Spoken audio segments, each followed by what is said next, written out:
Hello दोस्तों, एक बार फिर से स्वागत है आपका easy to learn YouTube channel में। आज की वीडियो में हम सीखने वाले हैं चार्ट्स के बारे में और ये चार्ट सीरीज की पहली वीडियो होने वाली है। तो सबसे पहले हम समझते हैं कि चार्ट्स आखिरकार होते क्या हैं। अगर बिल्कुल लेमैन लैंग्वेज में बात करी जाए एक नॉर्मल पर्सन के लिए, तो जो चार्ट्स होते हैं वो हमारे डेटा के एक पिक्चर्स होती है, डेटा की एक स्ट्रक्चर्ड पिक्चर होती है जो कि हेल्प करती है हमें कि हम बिना डेटा में रो बाय रो डेटा को रीड करें। केवल डेटा की जो पिक्चर्स है उसको देखकर हम पैटर्न को एनालाइज कर सके। अब पैटर्न्स जैसे कि क्या हमारे पास बिग है उस डेटा में, क्या स्मॉल है और थिंग्स कैसे चेंज हो रही हैं। चार्ट्स हमें डेटा की जो अंडरस्टैंडिंग देते हैं उससे डेटा को समझना बहुत ही इजी हो जाता है। तो ये तो था एक छोटा सा इंट्रोडक्शन कि चार्ट्स होते क्या हैं। ठीक है, आइए अगली स्लाइड्स में देखें कि चार्ट्स कितने तरह के होते हैं। तो वैसे तो चार्ट्स कई तरह के होते हैं, बट जो बहुत बेसिक लेवल पे बात करी जाए तो 3 चार्ट्स बहुत इंपॉर्टेंट होते हैं जिनके अलग अलग रोल्स हैं। पहला चार्ट हमारा होता है कॉलम चार्ट। अब कॉलम चार्ट को कॉलम चार्ट इसलिए कहते हैं क्योंकि इसमें आप देख रहे होंगे अलग अलग कॉलम्स हमें यहाँ पर बना के दिए हुए हैं। ठीक है, और इस डिफरेंट कॉलम होने के कारण इसका नाम रखा गया है कॉलम्स चार्ट। सेकंड नंबर पे हमारे पास होता है लाइन चार्ट, क्योंकि इसमें जो डेटा डिनोट होता है वो लाइंस में डिनोट होता है, इसलिए इसको लाइन चार्ट कहते हैं। ठीक है, और तीसरे नंबर पे जो चार्ट आता है वो है पाई चार्ट। पाई चार्ट को आप अंडरस्टैंडिंग के लिए समझ सकते हैं कि ये पूरा का पूरा एक केक है और इस केक में किसने कितना हिस्सा लिया है वो डिनोट करता है हमारा पाई चार्ट। ठीक है, तो ये 3 तरह के चार्ट्स होते हैं जो हमें समझने के लिए बहुत ही इंपॉर्टेंट होते हैं, जो हमें सीखने चाहिए। ठीक है, अब जरा सीखते हैं कि ये जो चार्ट्स होते हैं इनके यूज क्या क्या है। जो पहला चार्ट होता है हमारा कॉलम चार्ट, ये काम करता है हमें कंपेयर करने में आइटम्स को। जैसे आप देख रहे होंगे यहाँ पे कैटेगरी 1, कैटेगरी 2, कैटेगरी 3 और कैटेगरी 4 है। तो आप इस चार्ट को देख के क्विकली समझ सकते हैं कि जो कैटेगरी 2 है वो हमारी क्या है, सबसे स्मॉलेस्ट है, और कैटेगरी 4 हमारी क्या है, सबसे हाईएस्ट है। तो ये हमने कैसे पता किया, क्योंकि हमारे पास कॉलम चार्ट था तो हमने क्विकली क्या है, आइटम्स को कंपेयर कर लिया। तो इसलिए जब भी हम आइटम्स को कंपेयर करने की बात करते हैं तो हम कॉलम चार्ट का यूज करते हैं। सेकंड जो हमारे पास चार्ट है वो है लाइन चार्ट। अब लाइन चार्ट बेसिकली यूज होता है ट्रेंड्स ओवर टाइम के लिए। ठीक है, कि टाइम बाय टाइम जो भी डेटा में चेंजेस आए हैं, जो भी रिकॉर्ड्स में चेंजेस आए हैं या सेल्स में चेंजेस आए हैं, उसको अंडरस्टैंड करने के लिए हम लाइन चार्ट्स का यूज करते हैं। एग्जांपल के लिए देखिए, इस पॉइंट पर यानी 2014 में इस पॉइंट पे मान लीजिए कुछ सेल्स हुई थी और 2015 में ये सेल क्या है, बढ़ गई है। सो हमें क्विकली अंडरस्टैंडिंग यहाँ पे हो जा रही है कि इस पॉइंट से इस पॉइंट तक डेटा इंक्रीज हुआ है। अगर ये सेल्स डेटा होता तो हम कहते हैं 2014 से 2015 में सेल्स इंक्रीज हुई है। जबकि अगर आप 2016 की बात करेंगे तो क्विकली हमें अंडरस्टैंडिंग मिल जाती है कि यहाँ पे हमारा डेटा क्या है, डिक्रीज हुआ है। और अगर हम कंपेयर करेंगे तो ये 2014 से भी ज्यादा सेल्स डाउन हो गई इस पर्टिकुलर पॉइंट पर, और वहीं 2017 में हमारा क्या है, फिर से सेल्स इंक्रीज हुआ, बट स्टिल 2015 के कंपेयर में वो लोएस्ट ही था। सो इस तरह हम लाइन चार्ट से क्या है, ट्रेंड्स ओवर टाइम को एनालाइज कर सकते हैं।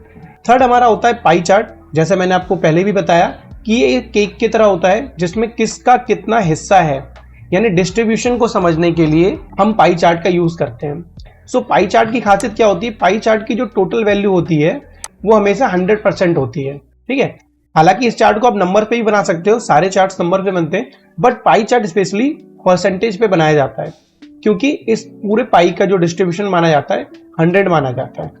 और इस पूरे पाई चार्ट में अगर आप देखेंगे तो Q1 जितनी भी सेल पूरे ईयर में हुई थी उसमें से सबसे ज्यादा Q1 में हुई, देन फिर Q2 में हुई।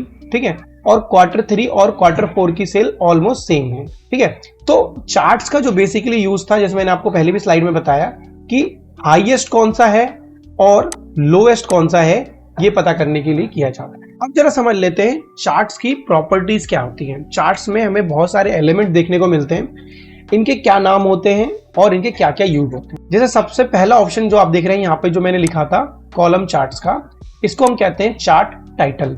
ठीक है, तो जब भी चार्ट के ऊपर उस चार्ट को डिफाइन करने के लिए कुछ भी कंटेंट लिखा होगा उसे हम कहते हैं चार्ट टाइटल। नेक्स्ट, जो ये लाइन आप देख रहे हैं, ठीक है, हो सकता है आपको ये वर्टिकल लाइन कभी कभी देखने को ना मिले। इस लाइन को कहते हैं हम वाई एक्सेस, लाइन को हम कहते हैं एक्स एक्सेस। ठीक है, तो वाई एक्सेस हमारा क्या है, हमेशा अपवर्ड की तरफ चलता है और एक्स एक्सेस हमारा हॉरिजॉन्टली चलता है। कई बार आपको ये वर्टिकल एक्सिस के नाम से भी मिलेगा। ठीक है, आपको इसका नाम मिलेगा वर्टिकल एक्सिस, और इसको हॉरिजॉन्टल एक्सिस भी बोला जाता है। ठीक है, इसके अलावा जो भी आइटम्स इसमें आते हैं इनको हम कहते हैं लेबल्स। ठीक है, इसे हम एक्सेस लेबल भी कह सकते हैं कि एक्स एक्सेस के लेबल्स। ठीक है, और उसके बाद अगला पॉइंट हमारा होता है डेटा लेबल्स। डेटा लेबल्स क्या होता है, जो भी वाई एक्सेस पे हमारे बार्स बने हुए हैं, इन बार्स की जो वैल्यू होती है इनको हम डेटा लेबल्स कहते हैं, क्योंकि इन वैल्यू के बेस पे ही जो वाई एक्सेस पे बार है इनकी जो हाइट है वो डिफाइन होती है। चलिए एक एग्जांपल से समझते हैं कि रियल लाइफ में हमारे पास चार्ट्स कैसे जनरेट होते हैं और चार्ट कैसे हेल्प करते हैं। ये एक सिंपल सा डेटा हमारे पास है जिसमें हमारे पास सेंट्रल, ईस्ट, साउथ और वेस्ट का डेटा है। जब भी हम किसी डेटा को टेबुलर फॉर्म में रीड करने की कोशिश करते हैं तो हम क्या करते हैं, रो बाय रो क्या करते हैं, पढ़ना शुरू करते हैं, और हर एक रो को स्कैन करने के बाद फिर हम उसमें ट्रेंड के बारे में बात कर सकते हैं।